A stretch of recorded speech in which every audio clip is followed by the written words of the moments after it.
found this movie on Tubi. I think that's it. It's that little app. It's that little phone app, or it's like a version of an app or something. And anyway, I saw it on there and I was like, hold on. Because I saw it at Walmart, so I was like, oh, okay, I want to see it. And there's a lot of really bad movies on Netflix, on Prime, whatever. Just, it's part of the thing now. So it's fun to watch bad movies. And once I watch a movie, I'm finishing it. I will play it until the very end. Because I have to know, and I committed to this movie. I've watched this movie. I'm going to watch it. Shows are a little different because if you commit to watching a show, you commit to watching the entirety of the show. And I'm like, nah, we're not doing that. It's a low budget movie. Like, it doesn't look like one though, but it is. But okay, this girl, her name is Sinclair, but they call her Sin.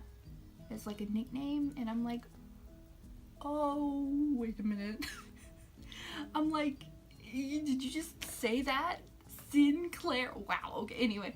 Okay, she's psychotic. Okay, this is why the movie is kind of amazing and kind of stupid. Okay, the movie's not good. Is it directed well? Yes, I think the director did a good job with how it was filmed. Screenplay is just a basic screenplay. Like the heart there, but it's just not good at delivering things. Kind of like watching a Shyamalan movie. It's there, it's just not delivered well, if you get me. So this girl is from the Dominican Republic. And they were like, hey, they were looking at this stuff. She has a boy over. I don't remember his name because he's really not important. Okay, anyway. Okay, so she's with this boy and she's like, oh, don't tell my parents you're here, blah, blah, you know, basic teenage girl stuff. So this girl, they're like, oh, we're gonna send you to this foreign exchange program and you can go live with a family in America, which the family goes to in Houston, Texas, and I'll get to that later. It's hilarious. She doesn't want to go. Then, like, flips a switch. She's been normal up until this point, but then her boyfriend cheating on him. She makes him a sweet potato pie, poisons it, and he dies. And she gets a call, and she basically tells her best friend, yeah, I killed him. And her best friend's like, you're crazy. And she's like, well, you'll be next. Like, she's gonna kill her best friend over this? Like, what? And it's like normal girl to like crazy town. Like, it's what? It's so like abrupt. It's kind of amazing. Okay, so she's like, okay, well, I'm gonna go be a foreign exchange student now because then I can get away from these people that are talking to me. And the movie is like badly cast, badly acted, but you kind of like want to watch it, you know what I mean? So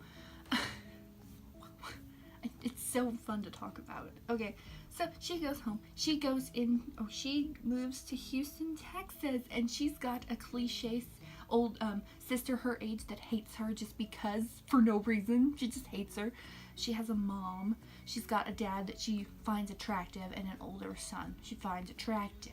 Okay, you see where I'm going with this? Okay, she has a issue where she like really gets attached to guys, apparently, because we find that out because she's a psycho. Okay, so I'm gonna like spare the details and the cringiness, and this is a long period of time. But basically, she's hitting on her sister's boyfriend. Okay, so there's one. She's constantly being flirtatious, dropping towels in front of them, like just being annoyingly lusty, if that makes sense. So she's doing that, and you're kind of like, really? Okay. Well, anyway, so she sleeps with the son. There's one. She tries to sleep with the dad constantly, and he doesn't take offense to this. Like, she's trying to like get in his pants, and he loves his wife like a lot. And he's like, they act like it doesn't happen. Like the next scene, they act like she wasn't just like all up in his business, walking around in her underwear, telling him that she wants to do things. Like, it's crazy, and I'm just like, okay. So like from scene to scene, everything like differs. It's so weird. So then what did she do? She cheats on a paper. So she was hitting on her teacher originally, but he didn't want that. Okay, so she then was like, oh my god, she tells Paul's friend Chris, I think is his name, that, hey, he said he was going to rape me or something, and we need to kill this teacher now. But because she doesn't want to get in trouble with this teacher, and all she did was get detention and get in trouble for stealing, and she wants to kill this guy, and all she does is sleep with this guy, and he's like, okay, I will commit a murder with you. That's not where it gets crazy. Then, after they commit this murder in the middle of school, in the middle of school day, in the gym. What? Not in a, like a janitor closet in a gym. No, in the gym, underneath the basketball hoop. And he hits him, I think, with a bat, and he kills him. And then Chris is like, oh my god, what did I do? Oh my god, what did I do? And she grabs a knife from, I don't know where, I think under a stair, and she just stabs Chris and kills him too and walks away. And I'm like, whoa, I didn't see that coming. Okay, that was a little whoa. And it's crazy. And mostly, like, she's like cold the whole time, and she hears, oh, Chris died and the teacher died too, and she's like, oh, that's sad. And she basically is stating to any normal person, like, you would understand, oh, you're a murderer, to normal people. And her sister's like figuring out, and she's like, I think you're crazy, I think you may be a murderer. So she tells the social worker about it, and the lady's like, oh, okay, well, I don't know about that, but she still takes some things with her or whatever. And after all the crap she's done, okay, I'm sparing some things, she has flirted with people, like, just tore up that house, flirted with the dad, like, just tore it up. What is the final breaking point? The sister also thinks she's a psycho killer. What is the breaking point is she kisses Paul, which is the other girl's boyfriend, and they're like, sorry, Sinclair, you just have to leave the house. We can't have you disrupting this family. And I'm like, she has been disrupting this family, ma'am, but okay then, whatever. I'd like to be like, oh, well, they didn't know she was. Well, they were all a little obvious about what was going on, but no one was, like, paying attention. I guess they didn't care. So she leaves that night. I guess the person who picked her up was like, hey, Sinclair is gone. You guys better get out and go to a hotel. And I'm like, why did you call them and warn them? Like, for the movie, yeah, warn them that she's coming. But they don't think anything's wrong with her. They just think she kissed her boyfriend. Like, they don't think she's a psychopath. They don't think she's a murderer, which she is. Oh, I forgot. And she killed the first social worker. I forgot about that. She did that. So, she killed 4 people by this point. But they don't really know that. But we know. And the smart, annoying sister knows. Okay.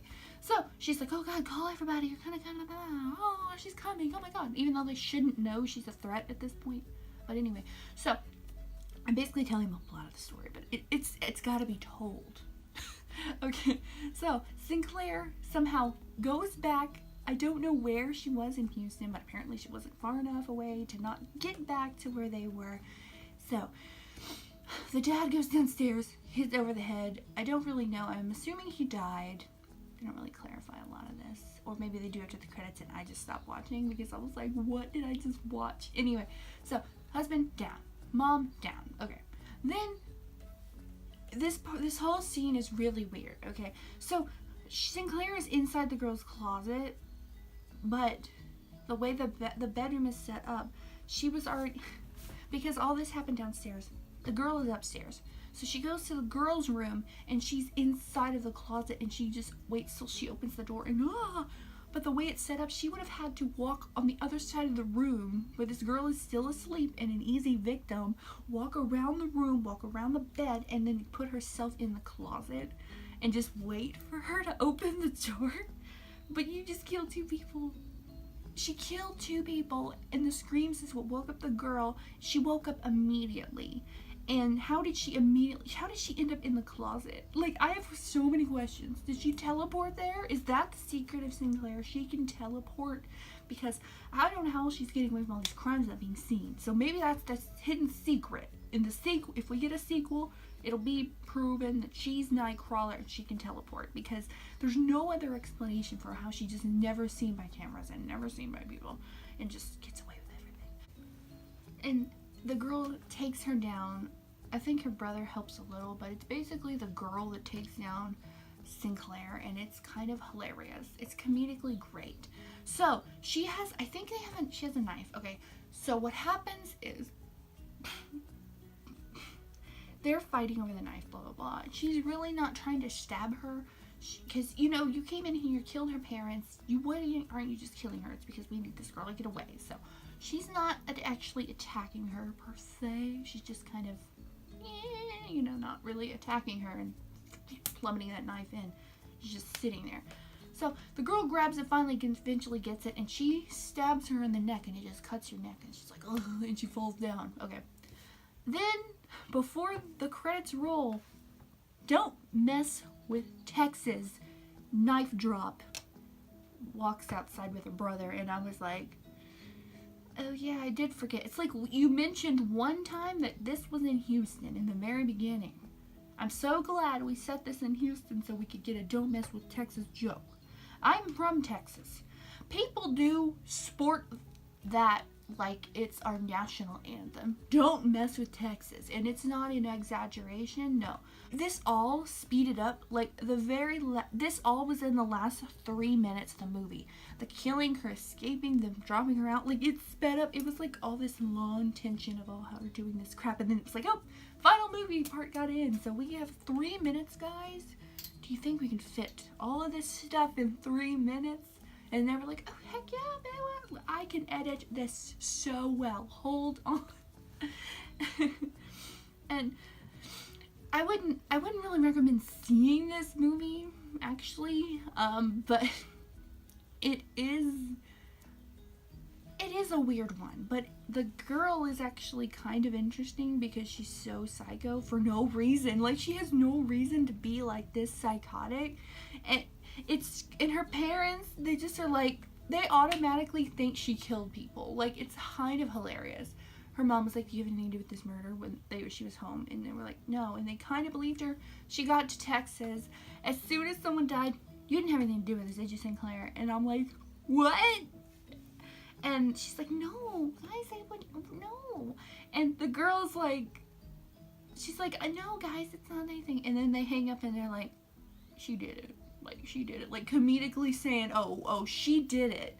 We know she did it.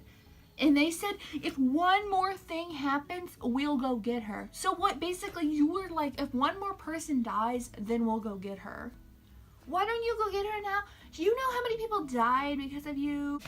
But, and I can deal with bad acting, because I love Disney Channel, and that's all bad acting, most of it. And Nickelodeon, that's bad acting, and I like Lifetime movies, bad acting, and I like Hallmark, because that's decent acting. So I can deal with bad acting, but this acting was so bad, man. Still better than the Kim Possible movie, so there you go.